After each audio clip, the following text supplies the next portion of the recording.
growing up, and still as an Asian American man, stereotypes of us being asexual, nerdy, incompetent, interpersonally, just kind of a joke, actually, in our society. And that has had, I think, a real brutal kind of impact on my well-being, self-esteem, self-confidence, all throughout my life. And, no one way it's manifested is I wear a shell, actually, in my everyday life to hide that. Friends and colleagues will usually compliment me on my clothing or my style, and I appreciate that, but I'm also always aware that it's just compensation for feeling a lot of times just incompetent or unattractive, and just all of those pretty nasty, like, stereotypes, racist stereotypes. Sometimes I feel like, I should have at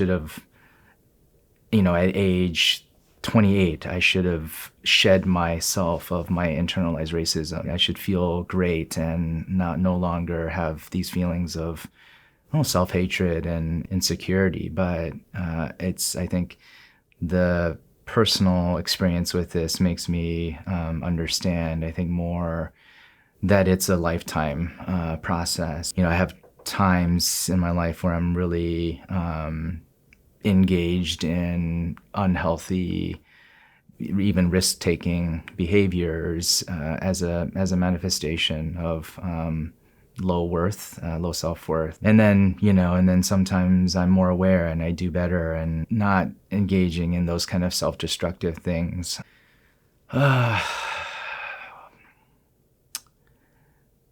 Yeah, when I really allow myself to sit with this deep sadness, and I wish I didn't have to struggle with this in my life. I guess I can't talk about this without acknowledging the recent loss that I experienced with my brother passing away, and he committed suicide about 2 years ago, and I've been thinking a lot about how much that impacted my brother. And we talked about, these issues around being Asian American men in this society, and how much we are really devalued and stripped away of our membership as men. I see the compensation or the overcompensation that I've engaged in my life, and I saw it with my brother. He became really invested in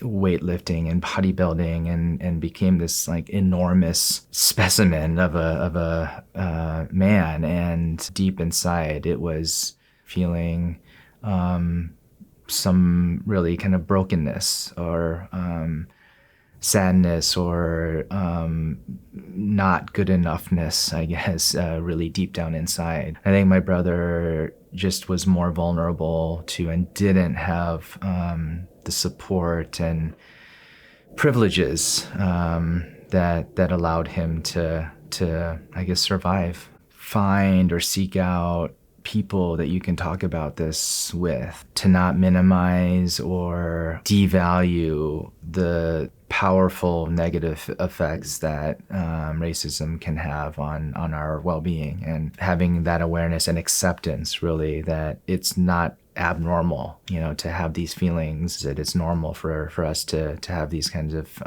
damaging effects from racism. But then after that is really find people that you can trust and rely on, and talk about it, talk about these issues with others who've either experienced them themselves, or are going to be very affirming and validating, won't question or criticize or judge these experiences, but really affirm and validate the feelings associated with them. And finding a mental health professional or counselor can be a supportive person to talk about these issues with.